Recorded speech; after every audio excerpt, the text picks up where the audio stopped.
നമസ്കാരം. ബംഗളൂരുവിൽ 4 വയസ്സുകാരിയായ മലയാളി കുട്ടി സ്കൂൾ കെട്ടിടത്തിൽ നിന്ന് വീണു മരിച്ച സംഭവത്തിൽ പോലീസ് അന്വേഷണം നിലച്ചു എന്ന പരാതിയുമായി കുഞ്ഞിന്റെ കുടുംബം. കേസിൽ ആരോപണ വിധേയരായ സ്കൂൾ ചെയർമാനെയും സ്കൂളിലെ ആയയെയും ചോദ്യം ചെയ്യാൻ പോലും ബംഗളൂരു പോലീസ് തയ്യാറായിട്ടില്ല എന്ന് കുട്ടിയുടെ മാതാപിതാക്കൾ മാധ്യമങ്ങളോട് പറഞ്ഞു.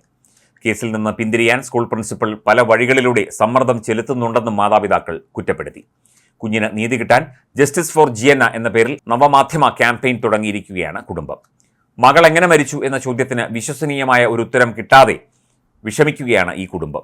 ഇക്കഴിഞ്ഞ ജനുവരിയിലാണ് ബംഗളൂരുവിലെ ഡൽഹി പബ്ലിക് സ്കൂൾ വിദ്യാർത്ഥിനി ജിയന്ന ആൻ ജിറ്റോ എന്ന 4 വയസ്സുകാരി സ്കൂളിന്റെ 3-ാം നിലയിൽ നിന്ന് ദുരൂഹ സാഹചര്യത്തിൽ താഴെ വീണ് മരിച്ചത്. സ്കൂളിൽ ആയയായി ജോലി ചെയ്തിരുന്ന 16 വയസ്സുകാരി കുഞ്ഞിനെ ബോധപൂർവം അപായപ്പെടുത്തിയതാണെന്ന സംശയം സാഹചര്യ തെളിവുകളുടെ പിൻബലത്തോടെ കുടുംബം പോലീസിനെ അറിയിച്ചതുമാണ്. ആരോപണ വിധേയയായ ആയയ്ക്കും സ്കൂൾ മാനേജർ തോമസ് ചെറിയാനുമെതിരെ കേസെടുത്തു എന്നതൊഴിച്ചാൽ പിന്നെ ഒന്നും തന്നെ പോലീസ് ചെയ്തിട്ടില്ല. കേസിൽ നിന്ന് പിന്തിരിയാനായി സ്കൂൾ മാനേജർ തോമസ് ചെറിയാൻ പല വഴികളിലൂടെ സ്വാധീനിക്കാൻ ശ്രമിച്ചു എന്നും മാതാപിതാക്കൾ പറയുന്നു.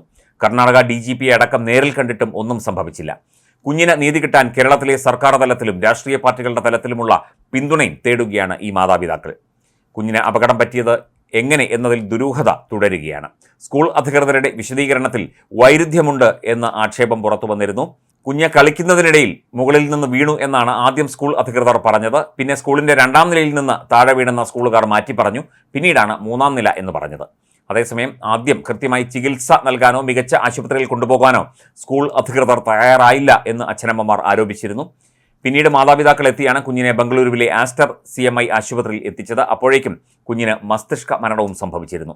കുഞ്ഞിനെ നോക്കാൻ ചുമതലയുണ്ടായിരുന്ന ആയ മോശമായി പെരുമാറിയിരുന്നുവെന്നും അവർ കുഞ്ഞിനെ അപകടപ്പെടുത്തിയെന്ന് സംശയിക്കുന്നതായും അന്ന് തന്നെ മാതാപിതാക്കൾ പോലീസിനോട് പറഞ്ഞിരുന്നു. അതുപോലെ തന്നെ ഒറ്റയ്ക്ക് ഇത്ര ചെറിയ കുട്ടി എങ്ങനെ 3-ാം നിലയിലെ ടെറസിലെത്തി എന്നതും അവിടെ നിന്ന് താഴേക്ക് വീണത് എങ്ങനെ എന്നതും ദുരൂഹമാണ്. സ്കൂളിലെ CCTV ദൃശ്യങ്ങൾ ഡിലീറ്റ് ചെയ്യാൻ ശ്രമിച്ചെന്നും പല ദൃശ്യങ്ങളും ലഭ്യമല്ല എന്നും മാതാപിതാക്കൾ ആരോപിച്ചിരുന്നു.